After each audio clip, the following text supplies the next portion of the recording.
मैं Om Prakash Solanki, associate professor geography, MSG college Bharatpur. आज हम मानव भूगोल का अन्य समाजशास्त्रों के मध्य क्या संबंध है, इसका अध्ययन करेंगे।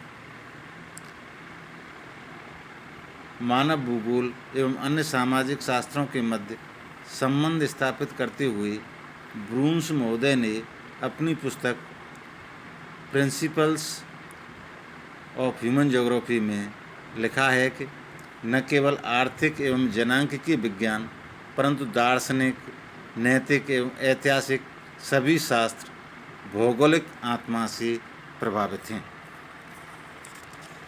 Not only the economic and demographic sciences but all the philological, ethical and historical ones also are becoming permeated more and more by the geographical spirit।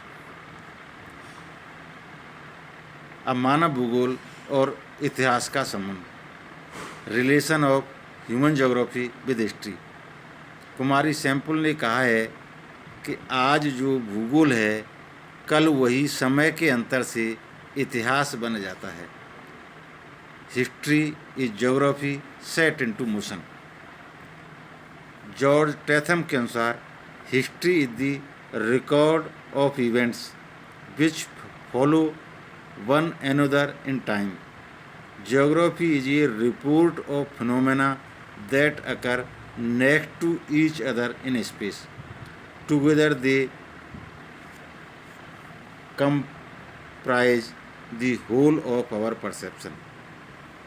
वास्तविकता यह है कि किसी भी देश का मानव भूगोल उस देश की सभ्यता का इतिहास है। भूगोल के आधार पर ही इतिहास बनता बिगड़ता है। उदाहरणार्थ, रेगिस्तानी प्रदेश में भोजन की कमी के कारण वहाँ के इतिहास में लूट खसोट का वर्णन अधिक है। तराई व दलदल के क्षेत्र जहाँ जीवन दुष्कर है आज उपजाऊ भूमि में बदल गए हैं। गर्म जलवायु एवं वर्षा के क्षेत्र कृषकों का इतिहास प्रस्तुत करते हैं, जबकि इसके विपरीत ठंडी एवं परिवर्तनशील जलवायु के क्षेत्रों में औद्योगिक निर्माण की कहानी मिलती है। एनसाइक्लोपीडिया ऑफ सोशल साइंसेज के निम्नलिखित शब्द मानव भूगोल और इतिहास के संबंध पर उचित दृष्टिपात करते हैं।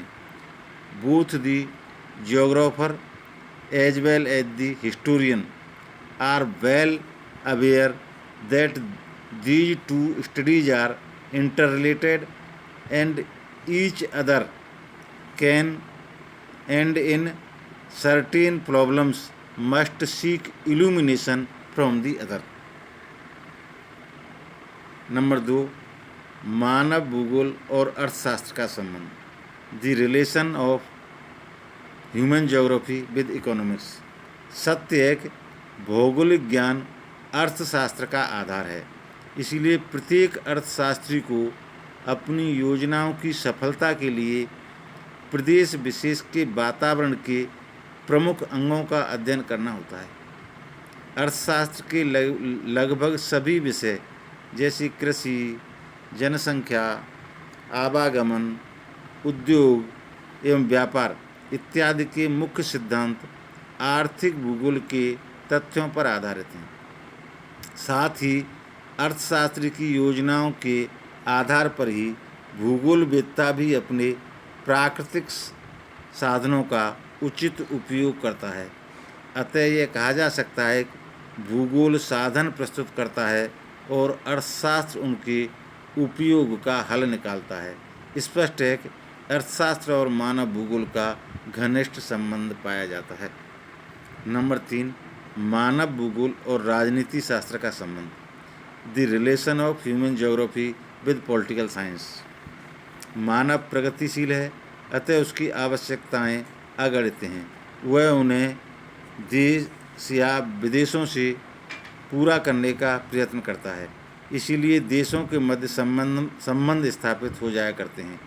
इन संबंधों का मुख्य कारण व्यापार, उद्योग धंधे, व्यवसाय एवं खनिज इत्यादि बहुत से कारण हैं।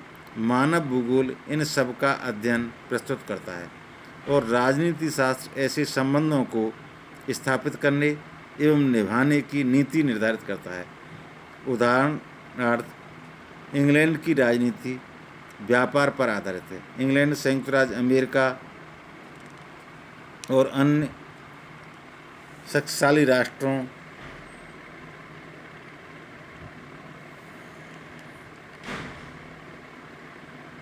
इंग्लैंड, संयुक्त राज्य अमेरिका और रूस तीनों ही शक्तिशाली राष्ट्रों की ईरान, इराक एवं कुवैत के तेल भंडारों के प्रति एक विशेष प्रकार की नीति है।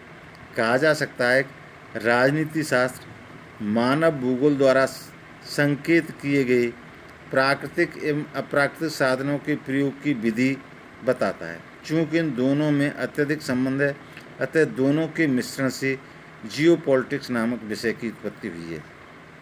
नंबर 4, मानव भूगोल और समाजशास्त्र का संबंध। The relation of human geography with sociology. प्राकृतिक परिस्थितियाँ मानव को समुदाय में रहने के लिए बाध्य करती हैं, इसीलिए मानव एक सामाजिक प्राणी कहा जाता है। अतः मानव की कुछ सामाजिक एवं सांस्कृतिक समस्याएं भी हैं जिन्हें समाजशास्त्र प्रस्तुत करता है। मानव भूगोल भौगोलिक परिस्थितियों पर अत्यधिक जोर देता है तथा समाजशास्त्र सामाजिक परिस्थितियों पर। दोनों ही परिस्थितियां मानव को बराबर प्रभावित करती हैं। मानव भूगोल और समाजशास्त्र के संबंध के विषय में जॉर्ज गैरियल ने लिखा है, human geography is destined to give new life to all sociological theories that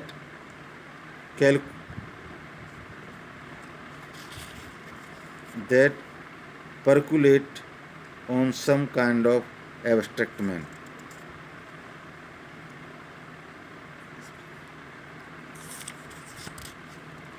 दोनों के संबंधों की व्याख्या करते हुए बोमेन ने कहा है, प्राकृतिक वातावरण विभिन्न वर्गों के लिए भिन्न भिन्न होता है। यद्यपि वातावरण की संभावित शक्तियाँ निरपेक्षता पूर्ण होती हैं, किंतु उनका समझना सापेक्षिक होता है।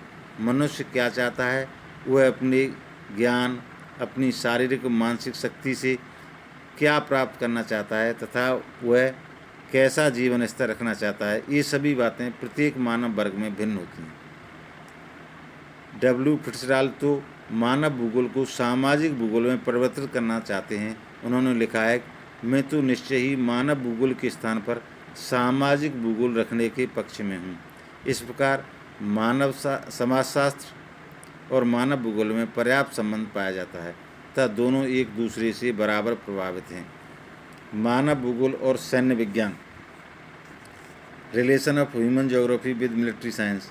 सेना के जवानों तथा कमांडरों को संसार के प्राकृतिक वातावरण, विभिन्न क्षेत्रों में पाए जाने वाले पर्वत, पठार, मैदान, नदियाँ, झीलें, वनस्पति एवं जलवायु इत्यादि का पूर्ण ज्ञान होना अति आवश्यक है, क्योंकि क्षेत्र विशेष की भौगोलिक परिस्थितियों का प्रभाव युद्ध पर पर्याप्त रूप से अनुभव किया जाता है।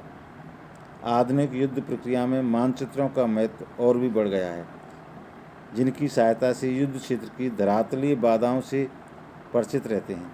इस प्रकार सैनिक लोग जब उस क्षेत्र की भौगोलिक परिस्थितियों से अवगत होते हैं तो वे युद्ध के दौरान आने वाली कठिनाइयों जैसे आंधी, तूफान, कोहरा, वर्षा, ओला आदि का पूर्वाभास कर लेते हैं और घबराते नहीं। युद्ध के समय सैनिकों को विभिन्न प्रकार की ऊंचाई पर भी जाना होता है, अतः वहाँ किस प्रकार के वस्त्र भोजन का प्रयोग करना होगा, इस प्रकार का ज्ञान भी आवश्यक होता है। वर्तमान समय में युद्ध जल, थल एवं वायुमंडल तीनों क्षेत्रों में लगभग साथ साथ होता है। इसी कारण तीनों मंडलों के विशेष तथा विस्तृत ज्ञान के लिए सैनिक विद्यालयों में भूगोल विषय की शिक्षा विशेष रूप से दी जाती है। शत्रु या मित्र देश की जनसंख्या, वहाँ के रीति रिवाज और सभ्यता का बोध भी सैनिकों को कराया जाता है ताकि समय पर भी उसका लाभ उठा सकें। अतः स्पष्ट है दोनों विज्ञानों में परस्पर घनिष्ठ संबंध है। मानव भूगोल और मानव शास्त्र। The relation of human geography with anthropology. मानव शास्त्री मानव भूगोल के भांति मानव जाति के अध्ययन से संबंधित है। यह मानव जाति के प्रादुर्भाव से लेकर मानव जाति की सभ्यता एवं संस्कृति तक का गहन अध्ययन है। इस शास्त्र के अध्ययन के दो प्रमुख अंग हैं, भौतिक मानव शास्त्र और सांस्कृतिक एवं सामाजिक मानव शास्त्र। प्रथम भाग में जातियों की शारीरिक विशेषताओं का अध्ययन किया जाता है।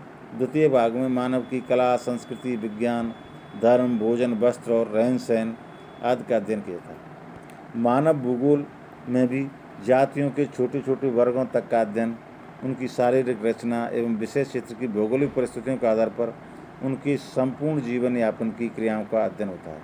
इस प्रकार भूगोल वेत्ताओं की राय दोनों ही विज्ञान, मानव भूगोल और मानव शास्त्र प्रारंभ से ही साथ साथ जुड़ जाते हैं। अंत में कहा जा सकता है, चूँकि मानव भूगोल जगत की विशेष इकाई मानव का विस्तृत अध्ययन प्रस्तुत करता है और फिर अन्य सभी विज्ञान, कला, वाणिज्य आदि सभी विषयों का अध्ययन मानव ही तो करता है। अतः मानव भूगोल का संबंध सभी सामाजिक शास्त्रों और विज्ञानों के साथ घनिष्ठतम पाया जाता है। धन्यवाद।